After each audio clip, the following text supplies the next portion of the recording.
नमस्ते YouTube family, आप लोग सब केम छो? सरस तो छे ने। आज આપણે સાદી ખીચડી અને કઢી બનાવવાના છે। તેના માટે તૈયારી કરી નાખી છે। ચોખા અને મગની દાળ લઈ લીધી છે અને મસાલાની તૈયારી કરી છે। શાકભાજીમાં ટામેટા અને બટાકા લીધા છે અને મસાલો લીધો છે।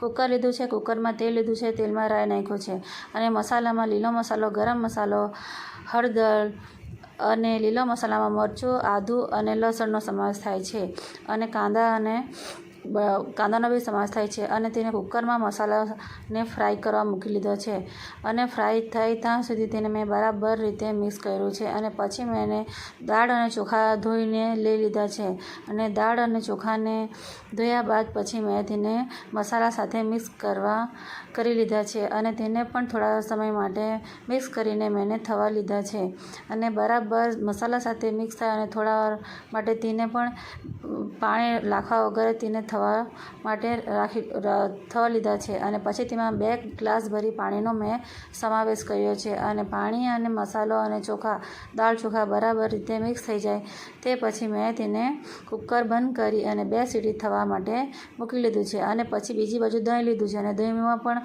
મસાલાની તૈયારી કરી નાખી છે અને કઢાઈ લીધું છે। કઢાઈમાં તેલ લીધું છે, તેલમાં જીરુંનો વઘાર કર્યો છે અને મસાલામાં મેં મીઠો લીમડો, હળદર, લીલો મસાલો અને નમક એ બધા મસાલા લીધા છે અને તેને પણ મેં ફ્રાય કરવા માટે મૂકી લીધું છે અને તેને ફ્રાય કરવા ચાલુ કર્યું છે અને બરાબર તેમાં શેકાઈ જાય ત્યાં સુધી તેને શેકાવા લીધું છે અને જ્યાં સુધી તેલ ન છૂટું પડી જાય। તેલ છૂટું પડી ગયું પછી તેમાં મેં દહીંનો સમાવેશ કર્યો છે।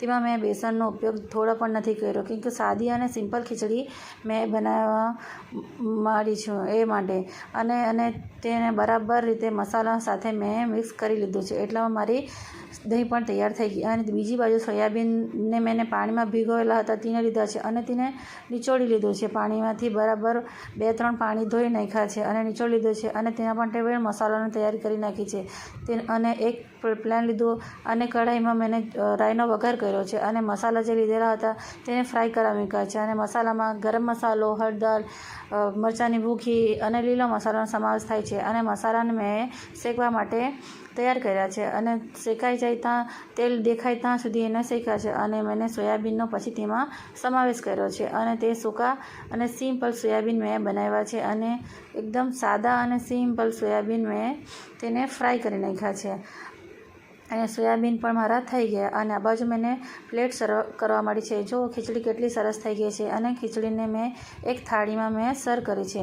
ખીચડી, કઢી, સોયાબીન અને પાપડ એનો સમાવેશ મેં આજના જમવા માટે તૈયાર કર્યો છે અને જો તો ખરી કેટલી સરસ અને સુંદર આજની પ્લેટ સિમ્પલ અને સાદી ખીચડી, કઢી અને સિમ્પલ સોયાબીન બનાવ્યા છે। મારા ચેનલને લાઈક કરો, શેર કરો અને સબસ્ક્રાઈબ કરો। તમારો ધન્યવાદ।